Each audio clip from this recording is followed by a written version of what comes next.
ఈరోజు వైఎస్ఆర్ కాంగ్రెస్ పార్టీ అధిష్టానం పిలుపు మేరకు రాష్ట్రమంతటా చంద్రబాబు వెన్నుపోటుకు 2 ఏళ్ళు అనే ఒక కొత్త ప్రోగ్రాం స్టార్ట్ చేయడం జరిగింది.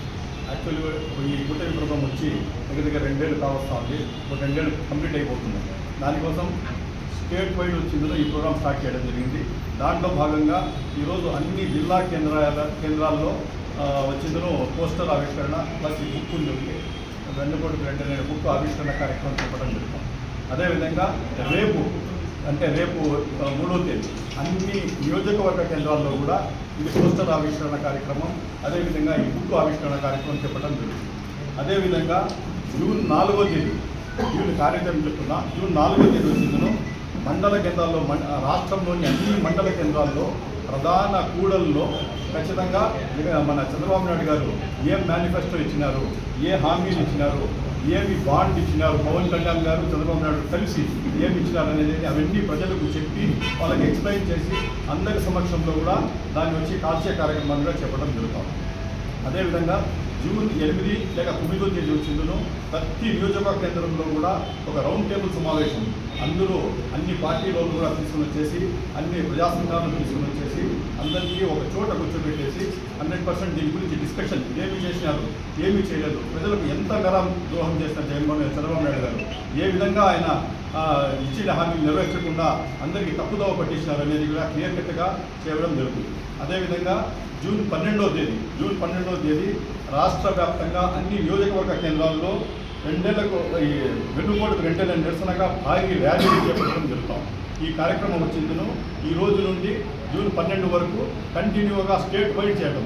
యాక్చువల్లీ చేయడం ముఖ్య ఉద్దేశం ఏమంటే చంద్రబాబు నాయుడు గారు ఏ విధంగా తప్పుదోవ పట్టించి ప్రజలకు తప్పుడు హామీలు ఇచ్చి ఓట్లు కొల్లగొట్టుకొని ఈరోజు అందరికీ మోసం చేస్తున్నారు. దానికి వచ్చి హైలైట్ చేయడం, ప్రజలకు ఒక మంచి అవగాహన కల్పించడం, ఏ తప్పు చేసినారు, ఏ విధంగా ప్రజలు మోసపోయినారు, ఇంకా ఫ్యూచర్లో కూడా లోకల్ బాడీ ఎలక్షన్స్ వస్తున్నాయి, అదేవిధంగా మెయిన్ ఎలక్షన్స్ వస్తాయి, దానికి ఏ విధంగా ఆయన మళ్ళా తిరిగి ఆయన మోసం చేయడానికి ప్రజల దగ్గరికి వస్తారని చెప్పి వాళ్ళకి అవగాహన కల్పించి ఆయనకు జాగృతి చేయాలనే ఉద్దేశంతో ఈ ప్రోగ్రాం చెప్పడం జరుగుతోంది. దీనికి అందరూ ప్రజా సంఘాలు కానీ వైఎస్ఆర్ కాంగ్రెస్ పార్టీ వాళ్ళు కానీ ప్రజలు కూడా ప్రతి ఒక్కరూ మద్దతు కలిపి ఈ ప్రోగ్రామ్ గ్రాండ్ సక్సెస్ చేసుకోగలిగినామంటే 100% మనకు ఏమవుతుందంటే ప్రజల్లో కూడా ఖచ్చితంగా ఇంకా రాబోయే దినాల్లో కూడా ఈ తరహా మోసాలు ఈ రకంగా ఇది చేసుకుని చంద్రబాబు నాయుడు గారు రాలేరు, ఏ నాయకుడు కూడా ప్రజల్లో ఆ విధంగా రాలేకుండా ఒక మంచి ఇది పొందుతున్న ఉద్దేశంతో జగన్మోహన్ రెడ్డి గారు ఈ ప్రోగ్రామ్ స్టార్ట్ చేయడం జరిగింది. యాక్చువల్లీ 2019 నుండి 2024 వరకు జగన్మోహన్ రెడ్డి గారి పాలన ఏ విధంగా సాగిందంటే దగ్గర ఆయన ప్రజలకు సంక్షేమం కానీ ఇది అభివృద్ధి కానీ ఏ రకంగా తీసుకుని పోయినారంటే 2 చక్రాల మాదిరి, ఒక బండికి 2 చక్రాల మాదిరి తీసుకుని పోయినారు. అదేవిధంగా బీపీటీ కింద దగ్గర 8,70,00,000 మంది లబ్ధిదారులకు దగ్గర 2,73,756 కోట్ల రూపాయలు డైరెక్ట్ వాళ్ళ ఖాతాల్లో ఒక్క రూపాయి అవినీతి లేకుండా ప్రతి ఒక్కరి ఖాతాలో కూడా డబ్బులు ఇవ్వడం జరిగింది.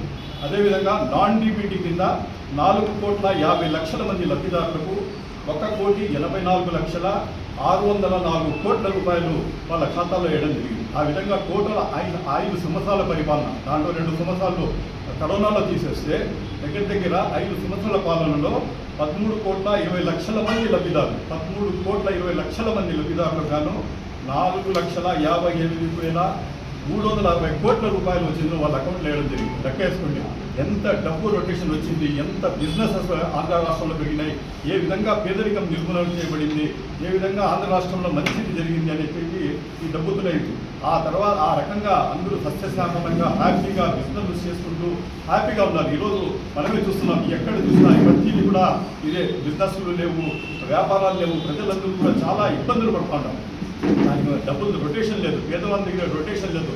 బ్యాంకుల దగ్గర పోతా ఉంటే బ్యాంకులు రద్దీగా ఉండి ప్రజలు పోలేకుండా ఉన్నారు. లోపల ఆడోళ్ళు అన్ని రకంగా ఉన్నాయి. ఫుల్గా బ్యాంకులో నిండిపోయి డబ్బులు ట్రాన్సాక్షన్ కానీ అందరూ హ్యాపీగా ఉంటూ సత్యసమరంగా ఉంటుంది. ఈ ప్రభుత్వం ఏ రోజు వచ్చిందో 24 నుండి ఈ రోజు వరకు కూడా ప్రజల దగ్గర డబ్బులు లేవు, ఎవరు బ్యాంక్ వచ్చే అవసరము లేదు, ఏమీ లేదు, ఎటువంటి ఇది కూడా చేయలేదు. అదేవిధంగా సూపర్ 6 అని చెప్పి చంద్రబాబు నాయుడు గారు చెప్పారు. సూపర్ 6 సూపర్ 7 ఏమేమో ప్రకల్పాలు కలిగినారు. దాంట్లో ఆడబిడ్డ నిధి ఫస్ట్ ఆయన ఇచ్చిన హామీల్లో ఆడబిడ్డ నిధికి 18 నుండి 50 సంవత్సరాలు ఉండే వాళ్లకు ప్రతి నెల 1,500 రూపాయలు ఇస్తాను అని కూడా చెప్పారు. కానీ ఇంతవరకు ₹1 వాళ్ళకి ఇచ్చింది ఏమీ లేదు. ఆ రకంగా దగ్గర వచ్చిందో 2 సంవత్సరాలకు గాను ప్రతి ఆడబిడ్డకు ఆయన ₹36,000 బాకీ పడినట్టే ఉంది. అదేవిధంగా నిరుద్యోగ భృతి ప్రతి నిరుద్యోగికి ఉద్యోగం ఇవ్వని పక్షంలో దగ్గర ₹3,000 ప్రతి నెల ఇస్తామని చెప్పారు. కానీ ఇంతవరకు దాని గురించి అతిగతి లేదు. సూపర్ 6 కూడా టోటల్ సూపర్ ఫ్లాప్ అయిపోయింది. ఆ రకంగా ఎత్తుకుంటే 2 సంవత్సరాలకు గాను ₹72,000 వచ్చిందో ఆయన ప్రతి నిరుద్యోగానికి బాకీ పడ్డారు. అదేవిధంగా 50 ఏళ్లకే బీసీ, ఎస్టీ, ఎస్సీ మైనారిటీలకు 50 ఏళ్లకే పెన్షన్ ఇస్తాము అని చెప్పారు. ఇంతవరకు దాని అతిగతి ఏమీ లేదు. అది పోగా ఇంకా పెన్షన్లు కూడా జగన్మోహన్ రెడ్డి గారి పీరియడ్లో దగ్గర 2024లో 66,34,372 మందికి పెన్షన్లు దొరుకుతూ ఉంటాయి. కానీ ఇప్పుడు అవే తగ్గిపోయి ఈరోజు దగ్గర వచ్చి 60,11,293 మందికి ఇస్తూ ఉంటారు. అంటే దగ్గర వచ్చిందను 6,93,079 పెన్షన్ వచ్చి కత్తిరింపబడింది. ఎందుకు కత్తిరించేశారు? ప్రతి నెల వాళ్ళ టార్గెట్ వచ్చిందో ఆఫీసర్స్కు 20,000 పెన్షన్లు కత్తిరించాలా అనే టార్గెట్తో ముందుకు ఈ ప్రభుత్వం సాగుతా ఉంది. ఈ రకంగా చేసుకుంటా పోయేసేదను క్రమేణా దీన్ని మొత్తం తగ్గించాలనే ఉద్దేశం. ఎందుకంటే 3,000 నుండి 4,000 పెంచారు కదా, ఇక్కడ పెన్షన్లు తగ్గించేస్తే ఖచ్చితంగా అది టాలీ అయిపోతుందనే ఉద్దేశంతో ముందుకు పోతా ఉన్నారు. అదేవిధంగా తల్లికి వందనకు ప్రతి దీనికి ₹15,000 వచ్చిందను ప్రతి విద్యార్థినికి ఇస్తామని చెప్పినారు. అది వచ్చిందను 2 సంవత్సరాలకు గాను 2 ఏడాది కొందరికి 9,000 పడ్డాయి, కొంతమందికి వచ్చింది 10,000 పడ్డాయి, కొంతమందికి వచ్చింది 13,000 పడ్డాయి. ఆ రకంగా 20 లక్షల మంది తల్లికి వందనం కూడా 20 లక్షల మందికి కోతలు తెచ్చడం జరిగింది. అదేవిధంగా ఫ్రీ బస్ ఇస్తాం చెప్పినారు, ఇచ్చినారు. కానీ ఏమైంది? చాలా వరకు మంచి దీంట్లో కొత్తగా వచ్చే ఎలక్ట్రిక్ బస్సెస్లో దానికి ఏది లేదు. అదేవిధంగా వచ్చి ఆర్టీసీ 16 కేటగిరీలు బస్సులు ఉంటే దాంట్లో కేవలం 5 కేటగిరీకే పరిమితం చేసినారు. అంటే అన్ని బస్సులకు లేదు, ఎలక్ట్రిక్ బస్సులకు లేదు, ఓన్లీ 5 కేటగిరీల బస్సులకు మందికే ఫ్రీ బస్సు ఇవ్వడం జరుగుతుంది. అంటే పూర్తిగా కూడా అది కూడా ఇవ్వడం లేదు. అదేవిధంగా దీపం కూడా అంతే. అన్నదాత సుఖీభవకు వస్తే దగ్గర వచ్చిందో ₹20,000 ప్రతి సంవత్సరానికి ఇస్తామని చెప్పినారు. అది సెంట్రల్ గవర్నమెంట్తో కలిపేసి ఆ రకంగా 40,000 ఇవ్వాల్సి ఉంది. దానికి వచ్చింది ఒక సంవత్సరం 14,000 ఇచ్చినారు, ఇంకోసారి వచ్చింది 12,000 ఏదో ఇచ్చినారు. ఆ రకంగా దాంట్లో కూడా కోత విధిస్తూ ఉన్నారు. ఏ రకంగా కూడా చంద్రబాబు నాయుడు గారు ప్రజలకు ఏంటి మేలు చేసింది లేదు. తప్పుడు హామీలు ఇచ్చేసి ప్రజలకు తప్పుదో పట్టించేసి ఓటు తీసుకున్నారు తప్ప ఈరోజు వచ్చి వాళ్ళకి ఏదైనా చేద్దామా, నేను మాట చెప్పి ప్రజలు నన్ను ఓటు వేసినారే వాళ్ళకి న్యాయం చేయాలనేది ఏ పనులు కూడా ఆలోచించే వ్యక్తి కాదు. అదేవిధంగా చాలా వరకు విద్యారంగానికి తీసుకోండి. విద్యారంగం అన్ని రంగాల్లో కూడా టోటలీ ఫెయిల్యూర్ అయింది ఈ ప్రభుత్వం, కూటమి ప్రభుత్వం 2 ఏళ్లలో. ఫర్ ఎగ్జాంపుల్ విద్యారంగమే తీసుకోండి. విద్యారంగంలో జగన్మోహన్ రెడ్డి గారు ఆయన పీరియడ్లో వచ్చిందో నాడు నేడు స్కూల్స్ పెట్టేసి ఏ రకంగా విలేజెస్లో డెవలప్ చేస్తూ ఉన్నారు. ఈరోజు నాడు నేడు స్కూల్స్ అతిగతి లేదు. ఉండే స్కూల్స్ కూడా లాస్ట్ చంద్రబాబు నాయుడు ఏమంటున్నారంటే ఈ స్కూల్స్ నాడు నేడు డెవలప్ చేయాలంటే ఆ ఊర్లో ఉండే దాతలు కానీ పెద్దలు కానీ మాకు ఫండ్స్ ఇస్తే డెవలప్ చేస్తామేమో అనే స్థితికి వచ్చినారు వీళ్ళు. అంటే ఆ రోజు ఏ రకంగా జగన్మోహన్ రెడ్డి గారు ఒక గోడకు సున్నం పెట్టి ఇంకోటి పెండింగ్ పెట్టింటే ఈ రోజు పోయి చూసినా ఆ గోడకు సున్నం అట్లే ఉంది, వేరే దానికి సున్నమే లేదు. ఎటువంటి అభివృద్ధి లేదు. విద్యారంగానికి మొత్తం నిర్వీర్యం చేస్తారు. ఇంగ్లీష్ మీడియం స్కూల్స్ అంతా తీసేసినారు. పిల్లలకు ఇవి అంట యూనిఫామ్లు ఏది మాట్లాడే పని లేదు. ఎటువంటి ఆదుకునే పని లేదు. వాళ్ళ ఫుడ్ కానీ హాస్టల్స్ కానీ ఎక్కడ ఏమి ఫెసిలిటీస్ లేకుండా చేస్తూ ఉన్నారు. అదేవిధంగా వైద్య రంగానికి వచ్చింటే ఇంకా దారుణమైంది వైద్య రంగం.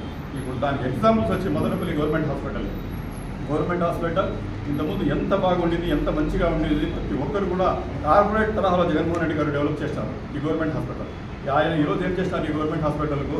ఈరోజు వచ్చిందో ఏది వస్తే కూడా కేసు రెఫర్ పైకి పంపిస్తున్నాం, ఇక్కడ పంపిస్తున్నాం తప్ప ఇంతవరకు డెవలప్మెంట్ అనేది ఏది లేదు. ప్లస్ పీపీపీ విధానంలో గవర్నమెంట్ కాలేజ్ జగన్మోహన్ రెడ్డి గారు గవర్నమెంట్ మెడికల్ కాలేజ్ తీసుకుని వచ్చింటే దాన్ని కూడా పీపీ విధానంలో ఇస్తామని చెప్పేసి దాన్ని కూడా ఇంతవరకు టెండర్ వెళ్ళకుండా ఇది అయిపోయింది. ఈరోజు మదనపల్లి గవర్నమెంట్ హాస్పిటల్ వచ్చి నిర్వీర్యం అయిపోయింది.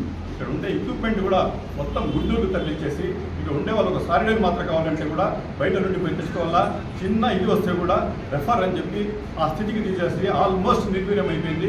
పరిస్థితి దారుణంగా ఉంది. పేద ప్రజలకు ఈ గవర్నమెంట్ హాస్పిటల్ లేని దాని వల్ల ఈ వైద్య రంగానికి విపరీతమైన బాధలు పడుతూ ఉంది. ఎక్కువ వాళ్ళకు ఫైనాన్షియల్ బర్డన్స్ ఎక్కువ పడుతూ ఉన్నాయి. ప్రజలు చాలా బాధల్లో ఉంటారు. ఎవ్వరు ఏమి పట్టించుకునే నాదులు కూడా దీంట్లో లేదు. అదేవిధంగా వ్యవసాయ రంగానికి వస్తే రైతుల పరిస్థితి మరీ దారుణంగా ఉండొచ్చు. ఏదో దేవుని వల్ల ఈసారి టమాటాకు మామిడికి సుమారుగా రేట్లు ఉన్నాయి కాబట్టి వాళ్ళు ఒప్పినారు, కానీ వాళ్ళకి లాస్ట్ టైం ఇన్పుట్ సబ్సిడీ కానీ వాళ్ళకి ఏదైనా వాళ్ళకి హెల్ప్, వాళ్ళకి చాలా లాస్లు వచ్చింటే ఏమి చేస్తారని అట్లీస్ట్ వాళ్ళకి కూతు మంత్రంగా పోయి స్టడీ చేసి సర్వే అయినా చేద్దామని కూడా నా దృష్టిలో లేదు. ఈ రకంగా టోటల్ అన్ని రంగాల్లో కూడా ఈ ప్రభుత్వం ఫెయిల్యూర్ అయింది. అదేవిధంగా మెగా డిఎస్సీ విషయం చెప్పినారు. మెగా కాదు, ఇది మెగా డిఎస్సీ నిన్ననే చాలా గ్రాండ్గా స్టేట్ వైడ్ కూడా ఒక ఇది జరిగింది. ఇది కూడా ప్రజలకందరికీ మోసం చేసేసి యాక్చువల్ అరులైన వాళ్ళకి కాకుండా ఒక ప్రణాళికాబద్ధంలో వాళ్ళకి కావాల్సిన క్యాండిడేట్లకు, తెలుగుదేశం క్యాండిడేట్లకు ప్రతి ఒక్కరికి కూడా ఈ పోస్ట్ ఇచ్చేసి అంతా సైలెంట్గా పెట్టేసి, సీక్రెట్గా పెట్టేసి పోస్ట్ ఇచ్చేసి మళ్ళీ ఎస్ఎంఎస్లతో వాళ్ళకి అపాయింట్మెంట్ ఇచ్చేసి టోటల్ వాళ్ళు ఉండే వీళ్ళు పనిచేస్తూ ఉంటారు కాబట్టి వీళ్ళు కూడా దానికి అమ్ముడు పోయి మొత్తం ఇది వచ్చిందని ఒక బిజినెస్ మాదిరి అయిపోయింది. మంత్రి లోకేష్ గారు కూడా టోటలీ ఫస్ట్ ఆయన ఇచ్చిండే దీంట్లో కూడా టోటల్ ఫెయిల్యూర్ అయినారు. ఇంకా చంద్రబాబు నాయుడు గారు కూడా ఇంకా ఫ్యూచర్లో కూడా లోకేష్ గారికి మంచి పదవులు ఇవ్వాలని చెప్పి వాళ్ళు అనుకుంటారని మేము కూడా విన్నాం. ఇదే ఆయన ఫెయిల్యూర్ అయితే ఇంకా ఫ్యూచర్లో ఏం చేస్తామని కూడా మాకేం అర్థం కావడం. అదేవిధంగా జంగిల్ రాజ్ మాదిరి ఉద్యోగాల విషయానికి వస్తే ఉద్యోగాలు కూడా వారికి అప్పుడు ఎలక్షన్స్లో ఓటు తీసుకునేదానికి డిఎల్ ఇచ్చేస్తాం, ఆర్టీఎల్ ఇచ్చేస్తాం, పిఆర్సీలు ఇచ్చేస్తాం, ఏదో హామీలు చెప్పినారు తప్ప ఈరోజు కూడా ఉద్యోగస్తులు కూడా ఏమీ లేదు. మహిళలకు విషయానికి వస్తే మహిళలకు రక్షణ పోతా ఉంది. అదేవిధంగా హిందూ ధర్మంపై కూడా ఆయన ఎటువంటి ఇది చేయడం లేదు. ఎందుకంటే హిందూ ధర్మం కూడా ఆటంకమన్నారు. ఈరోజు చూసినాను ఈ ప్రభుత్వం వచ్చిన తర్వాత ఆలయాల రోజుల్లో విగ్రహాలు ధ్వంసమవుతూ ఉన్నాయి. అదేవిధంగా పవిత్రమైన తిరుపతి లడ్డు విషయంలో కూడా దాన్ని అపవిత్రం చేసే విషయంగా మొత్తం ఎక్కడ చూసినా ప్రచారం చేసి అప్రతిష్ట పాలు చేశారు. అది కూడా దాన్ని ఒక అటాకింగ్ దీంట్లో చూస్తున్నాం. అదేవిధంగా ఆంధ్ర రాష్ట్రంలోని అన్ని పోస్టులు కూడా ఎంతో కష్టపడి జగన్మోహన్ రెడ్డి గారు డెవలప్ చేసింటే దాన్ని ప్రైవేటైజేషన్ చేయాలనే ఉద్దేశంతో కూడా ఈ ప్రభుత్వం ముందుకు సాగుతూ ఉంది. ఈ రకంగా ఒకటి కాదు, ఇది కాదు, దానికి వచ్చిన మేము ఒక బుక్ కూడా ఈ విషయంగా రిలీజ్ చేయడం జరిగింది. స్కానర్ కూడా ఈ బుక్లో ఉంది. దీన్ని కూడా స్కాన్ చేసేస్తే వీళ్ళు సాధించిందంటే వీళ్ళు ప్రజలకు ద్రోహం చేసి ఏ రకంగా తప్పుదోవ పట్టించేసి ఓట్లు సంపాదిస్తున్నారు అనేది క్లియర్ కట్గా దీన్ని తెలుస్తూ ఉంది. కాబట్టి ప్రజలందరూ దీన్ని వచ్చి డౌన్లోడ్ చేసుకుని స్కానర్లో ఏమేమి మనకు మోసం, ఏ రకంగా ఆయన మోసం చేశారు అనేది క్లియర్ కట్గా తెలుసుకోవాలా.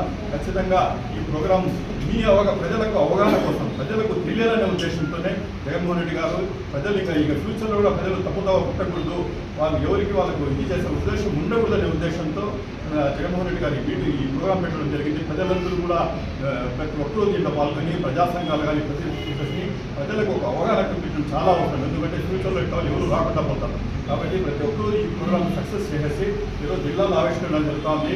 ఈ పోస్టర్ కానీ రేపు నియోజకవర్గ స్థాయిలో చేస్తారు, అదేవిధంగా మండలాల్లో జరుగుతాయి.